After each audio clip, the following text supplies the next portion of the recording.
enormous responsibility is on the shoulders of anyone who is lucky enough to be successful. Perfection does not exist. There's a story behind every story. I saw hope and possibility in life and love and meaning inside of the difficulties. This is my story, and this is my life, and I can't hide it. The shock of the impact of what you actually seen and smelled and touched, it stays with you. Every single person can make a difference in the world, and every little thing counts.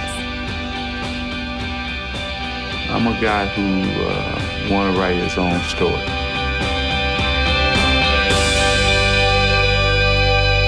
Rick Hansen is my childhood hero. He's tackled every challenge with perseverance and quiet humility. In 1985, Rick wheeled over 40,000 kilometers through 34 countries with a dream of creating an accessible and inclusive world for all those with disabilities. He left Canada virtually unknown and came back as a legend. And for all these years, he hasn't slowed down, making it his lifelong journey to prove that anything is possible. To know Rick Hansen's story is to understand what it means to be a shameless idealist. You know, they say that character is largely formed in a young child in the first 6 years of life. If that's true, then I was well on my way, in motion, being poised to face any challenges in the future. My earliest memories were surrounded by family and off on amazing adventures with my father, grandfather, cousins, and uncles.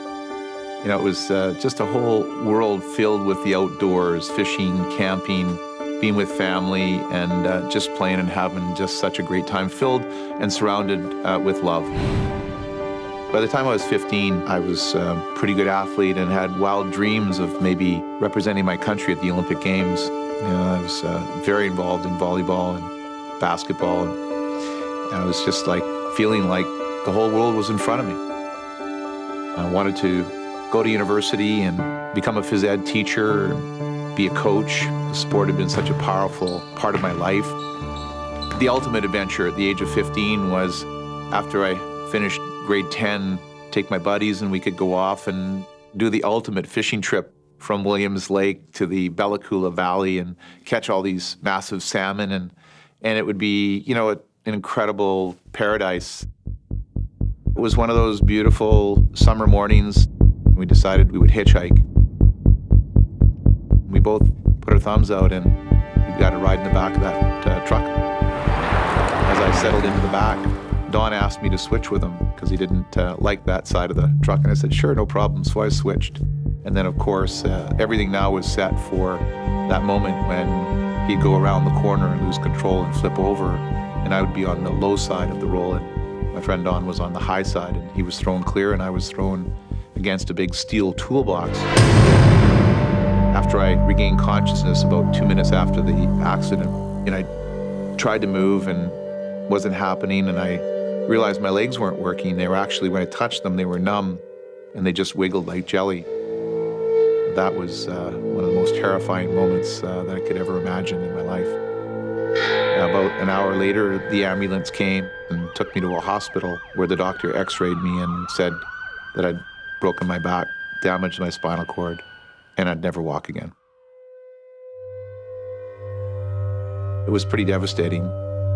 You're in a lot of pain and of course, filled with just overwhelmed with this sense of fear and that ominous sense that something very, very serious is wrong, like dramatic. It took at least a day or two before I was operated on, and it seems like an eternity. You're kind of thinking and hoping that once the operation happens, you'll start to get better again. But that wasn't the case. I was being confined to this little foster bed. It was about 18 inches wide and 6.5 feet long, hard as a diving board, and they would flip me every 3 hours, face down, and then strap a top piece of the bed on top, and then pull the pins, and then flip me face up, take the other piece off, and that was my world essentially for 2 months. Every single day, you just put all your energy towards recovery, towards movement, and nothing was happening. All of a sudden, you start thinking, oh my God, I'll never walk again.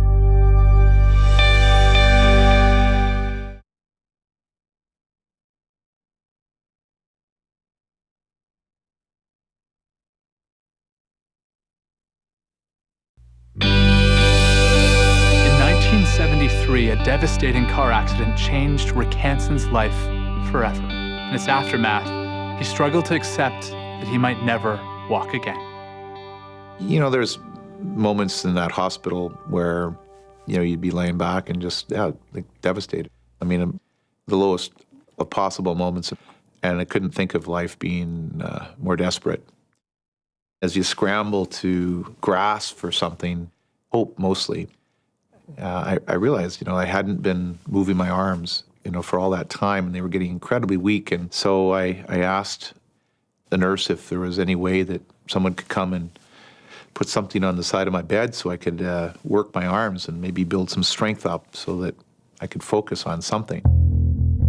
You know, once I got out of that hospital bed and into the wheelchair and started to regain my mobility, learning how to use the chair and push it and maneuver it and kick it up and do wheelies, and I started feeling like I was actually back in motion and there was some hope that was starting to kind of come into my life. I was thinking, okay, well, what's the next step? You know, it's getting out of this hospital bed and getting out of the hospital, and then what do I have to do? I'd heard about this rehab center, GF Strong Rehabilitation Center. Let's get there.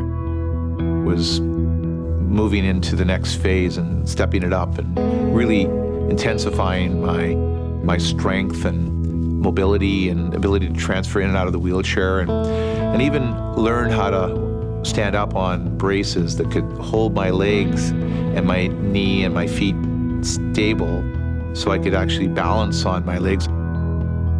That first moment of standing up again between parallel bars was like so amazing. It was like phenomenal.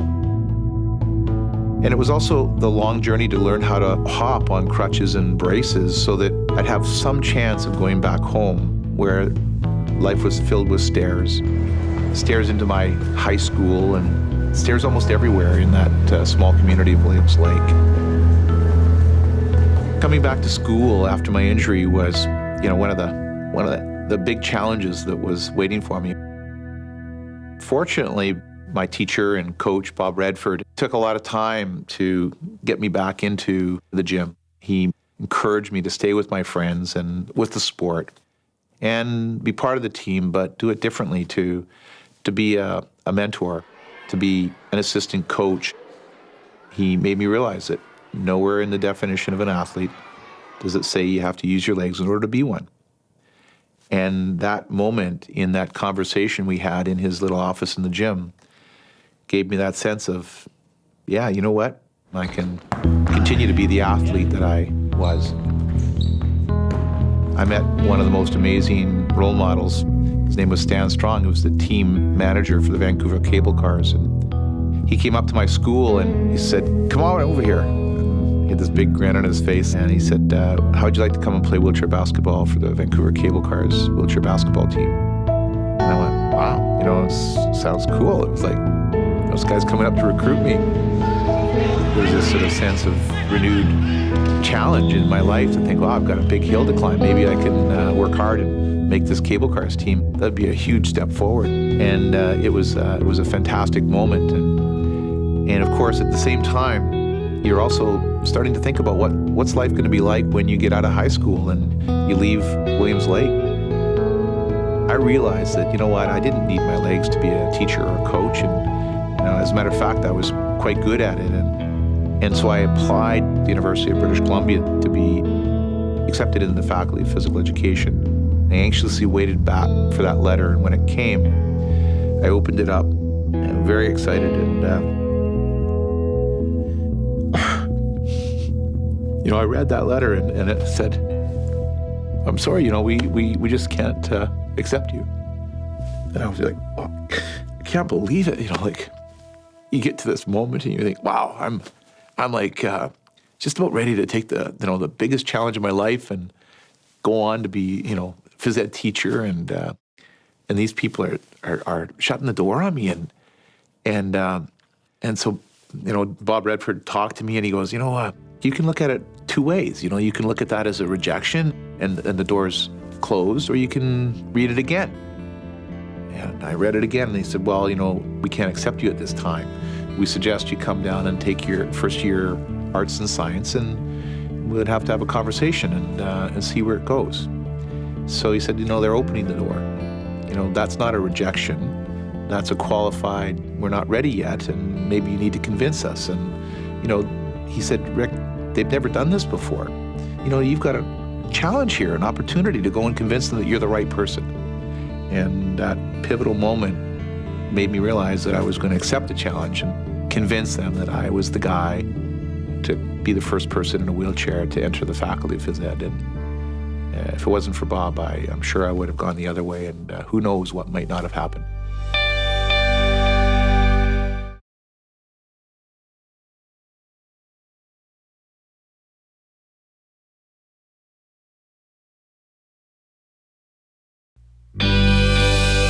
When Rick Hansen entered the University of British Columbia in Vancouver, the city not only brought with it a new sense of wonder, but connected Rick with perhaps his most inspiring teammate yet. After I joined the Vancouver Cable Cars wheelchair basketball team, one of the things that Stan asked me to do was to go out and try to bring in new recruits. I had dinner with someone one night, and we were chatting about the team, and they said, yeah, well, there's a friend of ours who just lost his leg to cancer, and he used to play basketball. And I said, oh, well, what's his name? And they said, well, it's Terry Fox. I called him that night, and I said, you don't know me, my name's Rick Hansen, and I heard maybe that you used to play ball, and maybe you'd like to come out and play wheelchair basketball with our Cable Cars wheelchair basketball team. And he goes, yeah, that sounds great, I'd love to. We trained together, we traveled together, we roomed together, we became really good friends. I remember coming back from Seattle on a rainy evening, and Terry and I were driving home, and he sort of said, Rick, I've got this dream, and I want to run across the country on one leg, and I want to raise money for cancer. Do you think I can do it? I said, for sure you can do it. And of course, he not only did it, but his dream has unfolded throughout the entire world as a legend, as a person who inspires all of us. That life lesson, that inspiration from a friend, it helped me think about and shape what I could do. Athletics is a moment in time, and that window, continues to close. And when I realized that wheelchair track and marathoning was one of those great moments of opportunity for me to just give it. I reduced my athletic activities to just training for track and for the road. I needed to go for it 100% and focus. And it's amazing what happened when I did that. All of a sudden, I picked up an incredible amount of momentum in my performance and ended up within a year winning a gold medal at the Canadian Wheelchair Games. Excellence comes from focus, comes from commitment and really knowing that you've given it everything that you could. Rick went on to win 3 World Championship marathons and 3 gold medals at the 1980 and 1984 Paralympics. By 1985, he was at the top of his game, but he was about to take it to a whole other level. I'd seen these attitudinal and physical barriers that didn't have to be there. So I combined that deep-seated desire to make a difference with my talent as a wheelchair marathoner and put together an idea and a notion that would hopefully change the world, to wheel around the world in a wheelchair, to go through 34 countries and 4 continents, to wheel 40,000 kilometers, the circumference of the Earth at the equator and its equivalency. The biggest challenge for us was to start a team of people who would believe that it could be possible, that they could actually come and play a role in helping me to organize such a monumental challenge. I even believe that one day the wheelchair will be something you'll see in a museum. We realized, we needed to delay the tour from March 1st to maybe March 21st because we didn't have a motorhome.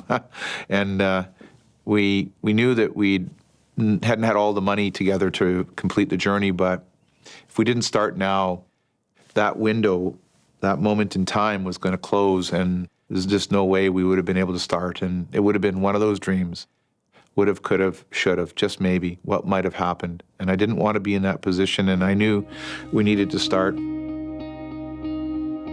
Now, half the core group, they quit. They couldn't handle the ambiguity and the uncertainty and the risk. The other half strengthened and steeled our resolve and became an even tighter team. We moved forward and we took that first step on March the 21st.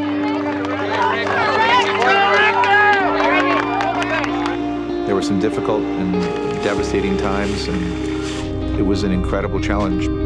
But we took it one stroke at a time and one obstacle at a time. Every time we reach an obstacle, we believe with all our heart, somehow, some way, there's a way over it, under it, around it, or through it.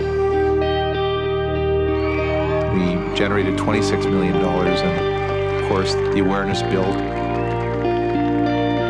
Individuals with disability were feeling proud to be recognized for their ability for the first time. Everyone has a hero, and he's mine. In those moments, make you realize that you're making a difference, and it keeps you going. And ultimately, the dream and the reality actually were the same by the time we got home to Vancouver 2 years and 2 months and 2 days later. When I finished the journey, there was a sign behind me that said, "Welcome home, Rick," but above it said, "The end is just the beginning." I thought it was a pretty crazy slogan that said, "The end is just the beginning." I'd been on this incredible ultra marathon, and the tour was over. I was done.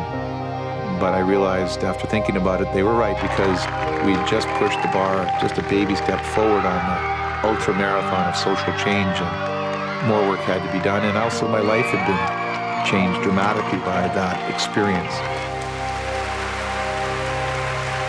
And that became a very profound moment in realizing that that slogan was absolutely right.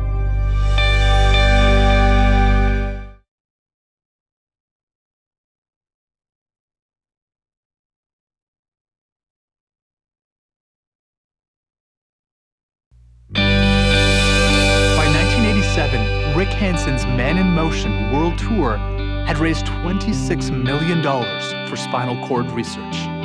But even after that kind of success, Rick Hansen wasn't a man to rest on his laurels.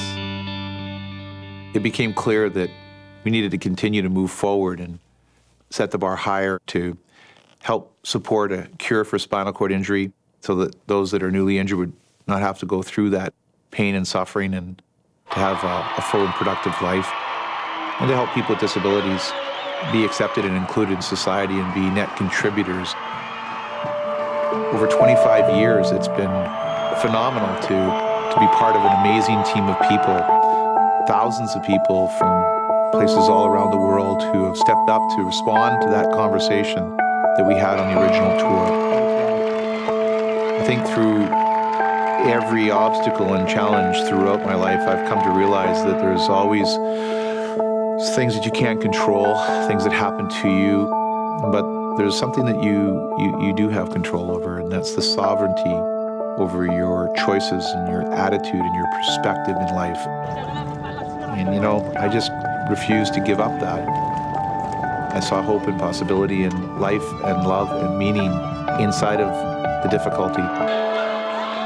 At the end of the day, that's probably the most profound lesson that I've ever learned.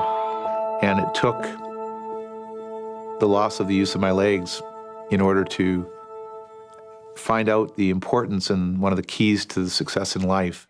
And it's that message that Rick brought to We Day, an event that inspires young people to change the world. I just want to say what an incredible honor it is for me to be able to be here with you celebrating We Day. What an amazing opportunity to be inspired, to share our stories, to get to know each other, and to strive to be the best we can be with what we have, to make a difference in the lives of others. It's amazing to be able to actually connect to so many young hearts and minds and to encourage them in their life and to fulfill that mandate of being a teacher, but also to help build a global community of youth difference makers. And it's an amazing privilege. Can you make a difference? Absolutely. Can we change the world?